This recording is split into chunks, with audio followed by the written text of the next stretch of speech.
नमस्ते। हम आज एक विषय लेकर आपके साथ बात करना चाहते हैं कि जिसे हम समझ जाते हैं और जब दुनिया का अंदाज देखते हैं, बर्ताव देखते हैं, आज की परिस्थिति देखते हैं, तो हमारे दिल में ख्याल आता है, ये क्या हो रहा है दुनिया में। ये अजीब सा माहौल, एक अजीब सा वातावरण कि जो हमने कभी सोचा नहीं था, ऐसा हमें आज देखने में मिलता है। ऐसा हमें खुद ही महसूस हो रहा है। तो हम थोड़ा सा सोचकर इसमें संभाषण करना चाहते हैं। हम ये जानते हैं कि मनुष्य मात्र का जन्म दुनिया में एक प्राणी स्वरूप हुआ है। जैसे अन्य प्राणियों का अपने माँ के कोख से या किसी तत्व से पैदा होता है, उसी तत्व से मनुष्य जाति का पैदाश हुआ है। तो हुआ यह है कि परंपरा और मनुष्य के बौद्धिक विकास माध्यम से हमने विश्व को जानने की कोशिश की। जिसने पहले जाना उसने उसकी जानकारी दूसरी पीढ़ियों के लोगों को दे दी। उन्होंने उसमें और खोज निकालकर एक खोज का भंडार बढ़ा दिया। बढ़ाते बढ़ाते बढ़ाते हम आज विश्व के उस रूप को जान रहे हैं जिसमें हम परग्रह पर जाकर उसका अभ्यास कर रहे हैं। दूसरे सूर्यमालिकाओं का भी हम अभ्यास कर चुके हैं और पृथ्वी पर या पृथ्वी में जो कुछ भी है उसका अंशांश भेद हम जान चुके हैं, चाहे जलचर हो, भूचर हो या खेचर हो। हम इस सृष्टि का पूरा अभ्यास कर उसके सूक्ष्म रूप को समझकर उसकी भौतिक गुणधर्मों का, उसके रासायनिक तत्वों का, उनके अंदर छिपे हुए ऊर्जा स्रोत का विविध अंगों से अभ्यास कर उनके साथ हमने नए नए संसाधन विकसित किए हैं। दोस्तों, ये बात इसलिए कहना चाहता हूँ कि ये पूरी खोज हमें हमारे कार्य को आसान करने के लिए हम कर रहे हैं। जैसे कि हम पहले पैदल जाना चाहते थे तो हम एक दिन में 10 किलोमीटर, 20 किलोमीटर या 10 मील, 20 मील दूरी काटते थे। हमने यंत्र युग में साइकिल का निर्माण किया तो हम दुगना अंतर उतने ही श्रम में काटने लगे। फिर हमने तंत्रज्ञान और कुछ यांत्रिक विकास में हमने स्वयं चलित वाहनों का निर्माण किया तो हम उससे 10 गुना ज़्यादा कार्य बिना श्रम, बिना आयास करना, यह हमारी उपलब्धि रही है। जो मजदूर एक दिन में जितना काम श्रम का करता था उसे 100 गुना ज़्यादा एक मशीन एक दिन में काम करती है और उसे कम खर्चे में, उसे कम प्रयास में वो काम पूरा होने लगा। तो हमें बहुत हर्ष हुआ कि क्या हमने कितना दुनिया का अजीब रास्ता सोचा है। तो ये बात थोड़ी हम समझ जाएंगे कि शरीर ये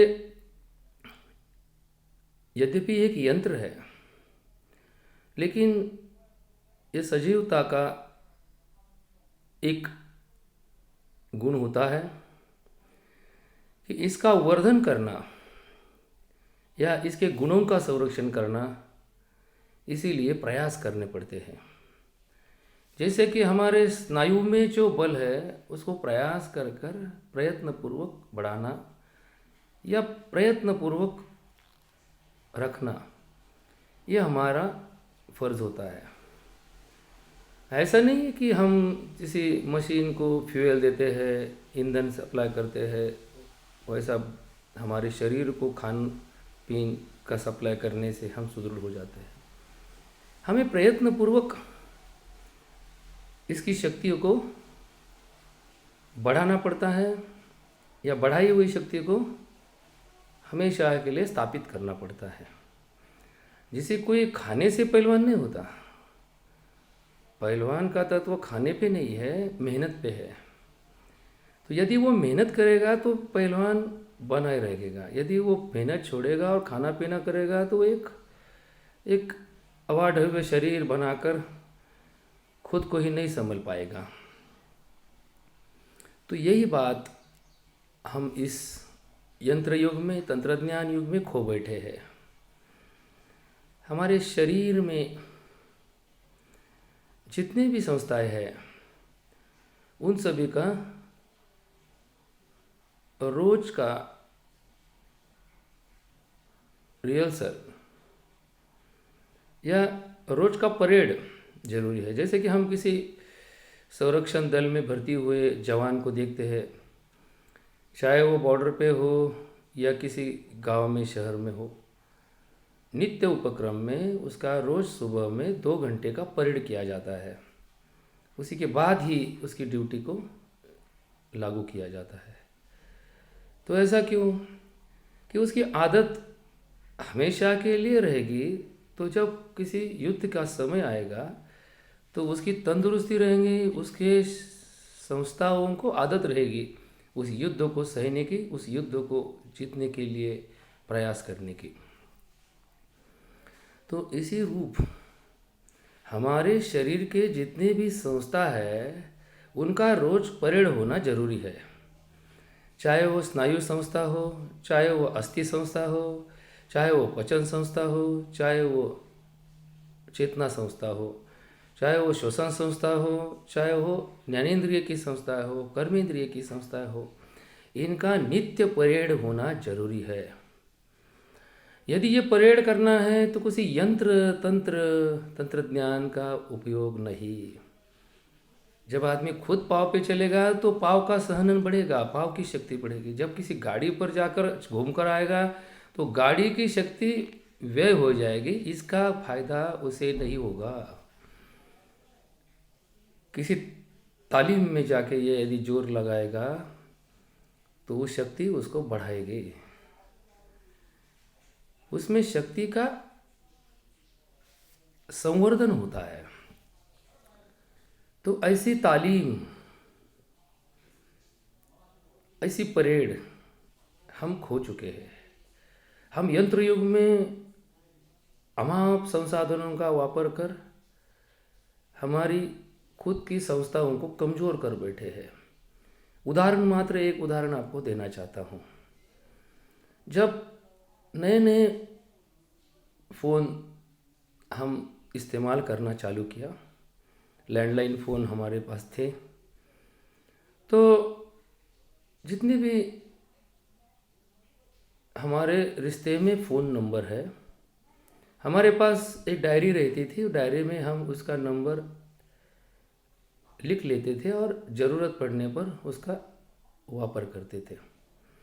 तो हमेशा ये हमारी आदत सी हो गई थी कि जब लैंडलाइन फ़ोन थे तो हमारे हज़ारों नंबर याद थे।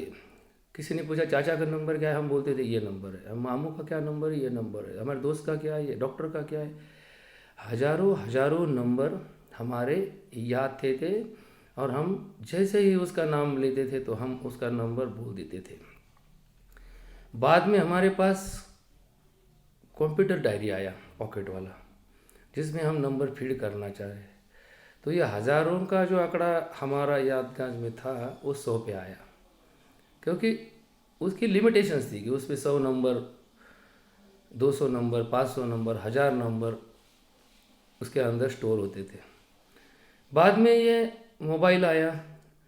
शुरू में जो मोबाइल आए उनमें 500 नंबर की कैपेसिटी थी कि 500 फ़ोन नंबर हमारे पास स्टोर हो सकते हैं। तो हमने वो 500 नंबर को स्टोर करने का प्रयास किया और जो नित्य नंबर है वो हम उसमें रखे और जो कभी हमारे काम आने वाले नंबर को हम याद रखने लगे, डायरी में लिखने लगे। आज हुआ क्या है, जब हमारे पास ऐसी सुविधा उपलब्ध है कि हर नंबर तुम्हारे पास सेव होता है, ऑटो सेव होता है, उसके लिए तुम्हें प्रयास करने की ज़रूरत नहीं, कोई बटन दबाने की ज़रूरत नहीं। जब कोई फ़ोन आता है तो इनकमिंग कॉल का उसका कॉलर आईडी पे तुम्हारा नाम आता है और तुमको फ़ोन ख़त्म होने के बाद उसका सेव होना तुम्हारे फंक्शन में आ जाता है। आज का हमारी कमज़ोरी ये है कि किसी ने पूछा कि तुम्हारे घर का नंबर क्या है, तो हमें मजबूरन हमारा सेल फ़ोन खोलना पड़ता है और उसके अंदर हमारे नंबर को याद करना पड़ता है। 2, 4, 5, 10 से ज़्यादा नंबर हमारे याद नहीं। क्यों? क्योंकि हमें जब कोई चीज़ मिलती है तो उसका प्रयास हम छोड़ देते हैं। अभी ये तो उदाहरण हुआ। उसी स्वरूप में हमारे शरीर में जितनी भी संस्थाएं हैं, हम हमारे पाँवों को कमज़ोर कर चुके हैं, हमारे हस्त को कमज़ोर कर चुके हैं। आज किसी कंप्यूटर में कोई भी लैंग्वेज, कोई भी लिपि, कोई भी शुद्धता हम बटन दबाने से शुरू करते हैं। पहले हस्ताक्षर चलते थे, हस्ताक्षर किसी का अक्षर, उसके हस्त में एक उसका कला थी कि वो हस्ताक्षर वो बनाना, उसकी कोशिश करना जानता था। आजकल हस्ताक्षर का सवाल ही नहीं, साइन भी ऑनलाइन होती है। तो ये हस्ताक्षर का जो विद्या है, कला है, मनुष्य ने छोड़ दिया है। जिसको अपना नाम भी पूरा लिखने पर खुद को ही पढ़ते नहीं आता है, उसका कंप्यूटर पे अक्षर तो वैसे आता है जैसे उस कंप्यूटर में खिड़कियाँ प्रोग्राम है। इसी स्वरूप हमारी पचन संस्था हो, हमारी अन्न ग्रहण पद्धति हो, हमने इसे मॉडिफाई किया। हमारी चेतना संस्था को हमने मॉडिफाई किया। The modification of the systems of the body hampers the systems of our body and we are weaken the capacity of our body. देखिए, जब मनुष्य मात्र शुरू में इस विश्व में अवतरित हुआ तो वो चीज़ खाता था कि जो कुदरती है, किसी पेड़ पौधे का पत्र खाता था, उसका कंदमूल खाता था। ना कोई पकाता था, ना कोई उबालता था, ना कोई उसमें अंदर अग्नि का प्रयोग करता था। मनुष्य ने इसे सुकर बनाने के लिए, अपना श्रम कम करने के लिए, अपना एक इकट्ठा कर कर अपने परिग्रह करने के चक्कर में इस पे प्रक्रिया चालू किया। और आज हम इस स्थिति में आ चुके हैं कि कोई अन्न, कोई वस्तु, कोई विश्व का तत्व हम उसी एज इट इज़ एक्सेप्ट करने के लिए हमारे बॉडी में कैपेसिटी नहीं है। छोटा चावल की जो सबसे सॉफ्ट होता है उसे भी हम उबाल के खाते हैं, बिना उबाले वो खाना हजाम करना हमारे बस की बात नहीं है।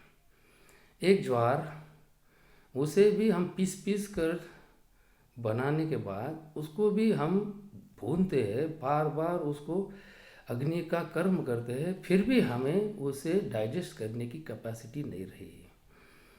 तो ये we decrease the capacity of our systems with modification. वैसा ही जैसा कि हमने आपको digestive system, nervous system, memorization के बारे में बताया, वैसा ही हमारा इम्यून सिस्टम हमने डैमेज किया है। ये जो इम्यूनिटी का जो तत्व है वो का सिर्फ किसी वायरस, किसी बैक्टीरिया का नहीं है। ये वातावरण में होने वाले बदलाव को स्वीकार करने के लिए भी हमारे शरीर में एक सिस्टम है और उस सिस्टम को हमने इम्प्रोवाइज करना हमारा तात्विक फर्ज था, लेकिन हमने उसे ओवररूल करने की कोशिश की। जैसा कि बारिश में भीगने वाला आदमी यदि सर्दी नहीं होती है उसे, तो वो स्ट्रांग माना जाता है। हम बारिश में भीगते ही नहीं, बारिश से दूर भागते हैं। तो हमें सिर्फ बाहर बारिश चलने से अंदर सर्दी हो रही है। क्यों हो रही है? कि बाहर बारिश चालू है, हम घर में बैठे, ना भीगे हैं, ना कोई बारिश की छींट हमारे अंग पे आई, सिर्फ वातावरण में बारिश है, हमारे बच्चे सर्दी से परेशान हो चुके। पहले तो लोग बारिश में काम करते थे, उन्हें ना सर्दी होती थी, ना कुछ कफ होता था, ना कुछ इन्फेक्शन होता था। धूप बाहर है तो हमें घर बैठे सनस्ट्रोक हो रहे हैं। क्यों? कि धूप को सहन करने की क्षमता हमारे शरीर में नहीं रही, बारिश को सहन करने की क्षमता हमारे त्वचा में नहीं रही, सर्दी को बर्दाश्त करने की कैपेसिटी हमारे में नहीं रही, हम ओरिजिनल कंडीशन को बर्दाश्त नहीं कर सकते। ये हमारी कमजोरी बन चुकी है। एक मराठी कवि ने बहुत ही सुंदर एक काव्य लिखा है, थोड़ा सा मराठी में है लेकिन काव्य का अर्थ बहुत सुंदर है। सागर पोहत बाहु बळानी नाव तयास मिळो न मिळो रे, स्वयेज तेजो निधि तरणी ते गृही दीप जळो न जळो रे, जो कर्म करी निरंतर वेद तयास कळो न कळो रे, आणि ओळख पटली ज्यास स्वतःची देव तयास मिळो न मिळो रे. God, energy, enlightenment, and instruments. These may help the human, but these are not the strong points of human. हम स्वयं जितने शक्ति को अपने में प्राप्त करेंगे उतने हम स्ट्रांग हो जाते हैं। हम संसाधनों को बड़ा करके हमारी शक्ति को खो बैठे हैं। हम धन दौलत के चक्कर में शरीर के संपदा को खो चुके हैं। हम यंत्र युग का इस्तेमाल करने के बाद हमारा शरीर नाम का यंत्र को बिगाड़ बैठे हैं। तो ये सबसे बड़ी मुसीबत दुनिया में है। और हम पूछ रहे हैं क्या हो रहा है दुनिया में। देख रहे हैं कि जो आज पर प्रांत से दूसरे प्रांत में रह रहे हैं उनके खाने को अनाज नहीं मिल रहा है। सिर्फ शासन बह रही है कि हम जिम्मेदारी लेंगे, हम खिलाएंगे। क्या खिलाएंगे? खा खिलाएंगे। और ये पूरी मालूम भी नहीं कहाँ कौन छिपा है, कौन बैठा है। बेचारे रास्ते से चल रहे हैं, हज़ारों किलोमीटर की यात्रा कर रहे हैं। कैसे ये जिंदा रह रहे हैं? कौन सा वायरस इन्हें तकलीफ दे रहा है? क्यों नहीं दे रहा है? इसीलिए नहीं दे रहा है कि उनका सिस्टम स्ट्रांग है। वो ऑलरेडी उनके सिस्टम को बुश कर चुके हैं। उनके पाँव में इतनी ताकत है जिसकी कोई इंजन में नहीं है। तो ये हम खो बैठे हैं। हम जितना बढ़ावा अमेरिका मार रहे हैं ना, उतने हम गरीब हैं। और जितने गरीब है वो अपने शरीर संपदा से अमीर है। तो ये अमीरी पैसों की नहीं है, ये अमीरी संपत्ति से नहीं है, या अमीरी कोई पदों से नहीं है, कोई साम्राज्य से नहीं है, कोई सत्ता से नहीं है। अमीरी है अपनी शरीर संस्था को सक्षम रखने की। तो ये सबसे बड़ी संपदा है और ये संपदा को हम खो बैठे हैं। हमारी नैसर्गिक शक्तियों का विकास करने के बावजूद हम निसर्ग की शक्तियों का उपयोग हमारी शक्ति को सपोर्ट करने के लिए हमारे कार्य में प्रगति करने में लाए।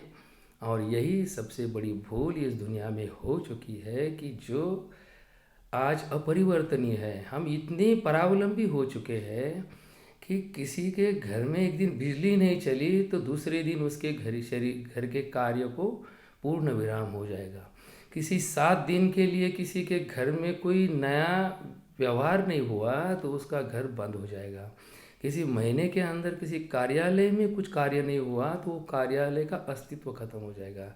अरे पहले ज़माने में किसी जंगल में किसी खेत में किसी का घर था तो सालों साल 1 रुपया की ज़रूरत उन्हें नहीं पड़ती थी सिवाय नमक के। वो कुछ बाजार से लाना ज़रूरी नहीं समझते थे। कुएं का पानी बाटली से सेन कर पीना, अपने घर के ही जानवरों का दूध, गाय भैंस बकरी का दूध लेना, अपने खेत में उगाया अनाज धान फल फ्रूट खाना। सिर्फ वो समंदर से दूर थे करके नमक का उनके यहाँ पैदा होना शक्य नहीं था, संभव नहीं था। तो उन्हें बाज़ार में एक ही चीज़ लाने की ज़रूरत थी, नमक। आज हर चीज़ बिकत है, पे एंड यूज़ है। हमें टॉयलेट भी जाना है किसी सिटी में तो 10 रुपये खर्चा आता है। अभी देखिए, ये तो एक सिंपल उदाहरण दिया है, तो इससे आप जान जाते हैं कि everything is business, everything is business.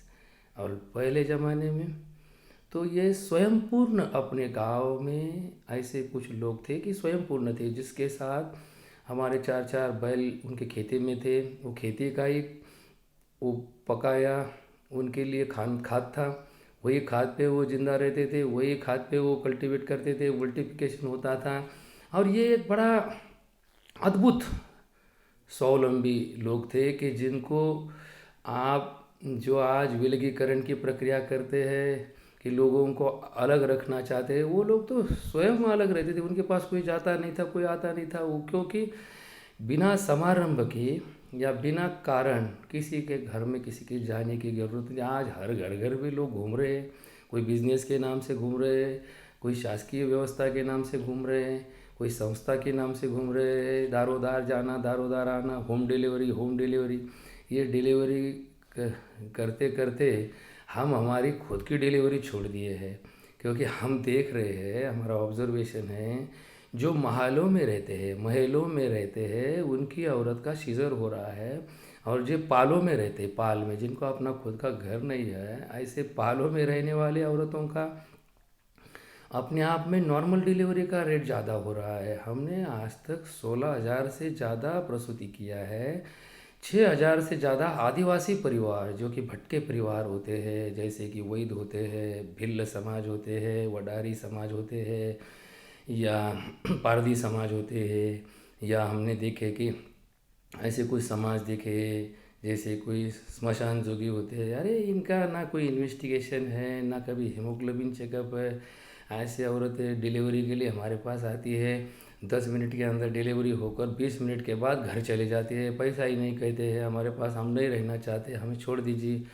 कुछ नहीं, अरे ये सब कुदरती होता है और ये हो रहा है, हम देखे हैं। और हमारे महलों में रहने वाले औरतों की डिलीवरी के पहले 2-2, 3-3 किलो की फाइली की वजन बनती जाती है। इनके सारे करोड़ों रुपए के, लाखों रुपए के इन्वेस्टिगेशन किए जाते हैं, हजारों रुपए की दवा खिलाई जाती है। बाद में डिलीवरी के बाद पूछा तो पूछने की भी ज़रूरत नहीं, हमें मालूम होता है कि इनका सीजर हो गया है। तो ये चक्कर है दुनिया में। और वापस पूछ रहे क्या हो रहा है दुनिया में, तो हमें अभी बदलाव में क्या करना होगा? ये जात धर्म पंथ देश विदेश ये सब छोड़ दो, ये कुछ नहीं है। ये की है, ये निसर्ग, ये सभी हमारे लिए है और हम इसका एक घटक है। हमारी संस्थाओं को मजबूत करना, हमारे शरीर यंत्र को मजबूत रखना, हमारे शरीर के अंदर दिए हुए अंग प्रत्यंग की